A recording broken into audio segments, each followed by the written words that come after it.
Lorsque je vous vois ce soir présents si nombreux, j'en oublie mes 2 mois de galère à vous traquer pour obtenir une réponse à mes multiples relances. Ça c'est fait. Beaucoup de camarades de notre section et amis nous ont prié de les excuser. Et je pense particulièrement à ma fille et à Pascal Rosette, mon gendre, qui sont retenus par des obligations familiales, et surtout Stéphanie Rudas, qui a la grippe, comme pas mal de camarades qui se sont désistés depuis hier. Au nom de la section des postiers communistes, je vous souhaite une année 2017 remplie de belles choses.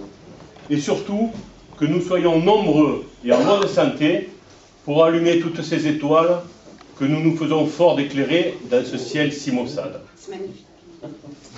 Mais les vœux que j'adresserai plus particulièrement ce soir seront des vœux en direction de ce parti qui dans 3 ans sera centenaire. Ah, ça se sent. Maintes fois déclaré moribond, emprisonné, torturé, fusillé, mais toujours vivant. Certes, les bouleversements sociétaux qui ont eu la peau de certains de ses frères l'ont affaibli. Mais votre présence annonce ce renouveau qui se dessine au hasard des congrès. Alors, bonne année au Parti communiste et longue vie à ses militants.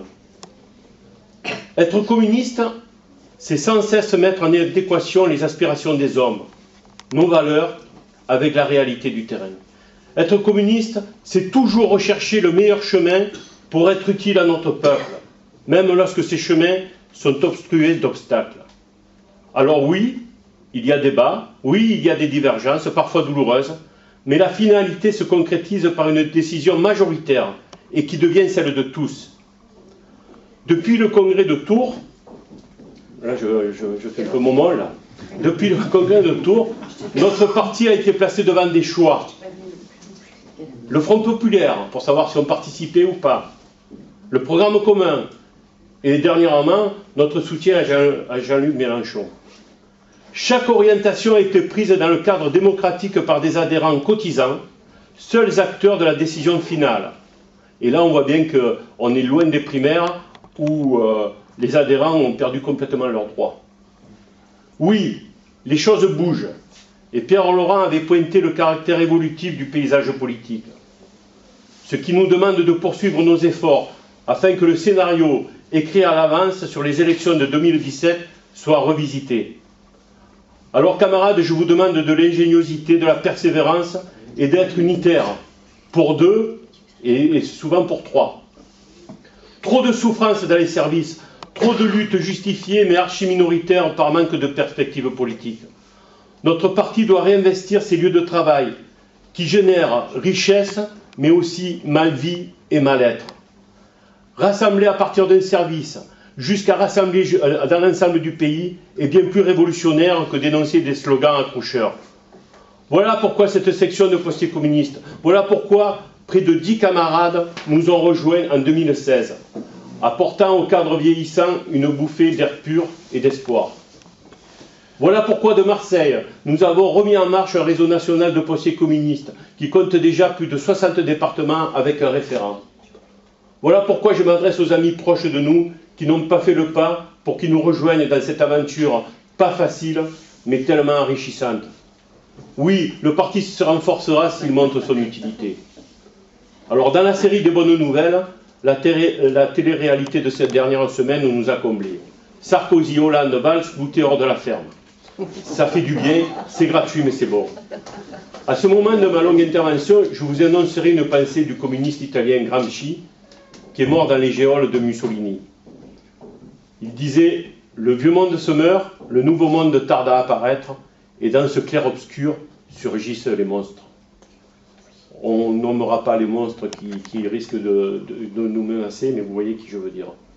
Mais à ces monstres, on pourrait ajouter aussi le miroir aux alouettes, comme le disait Bernard Pivot en parlant de Macron.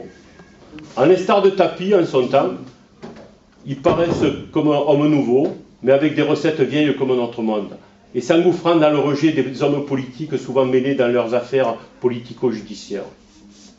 Je ne vais pas me lancer dans les hypothèses de sélectionneurs de bistrot, mais démasquons les supercheries de tout ordre. FN, Macron et tous ceux qui nous promettent du sang et des larmes pour se réserver l'argent avec leur arrogance insupportable. Notre parti est appelé à mener 2 campagnes qui en fait n'en font qu'une. Et nous espérons que la raison va calmer certaines prétentions de nos partenaires sur les législatives. Alors notre plan de travail est le suivant. Débattre entre nous, car la complexité de la situation nécessite du commun. Redonner de l'espoir aux postiers qui, malgré les changements de gouvernement, subissent une aggravation de leur vie professionnelle. S'investir localement selon les envies et les dispositions de chacun pour donner un coup de main dans les villes et les quartiers où nous vivons. Ce soir, pour la première fois de ma vie, je rate un match de rugby Angleterre-France.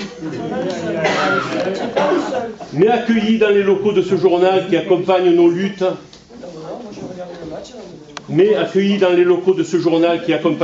depuis sa création, cet événement devient futile.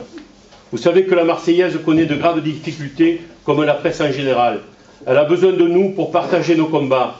Aidons-la en rejoignant les 15% de lecteurs gagnés depuis sa mise en redressement judiciaire. Si vous êtes capable de trembler d'indignation chaque fois qu'il se commet une injustice dans ce monde, alors nous sommes camarades. C'est ce que disait Che Guevara. Tout en vous renouvelant nos vœux de santé, de prospérité et de paix, je peux vous dire, vous êtes mes camarades. Merci.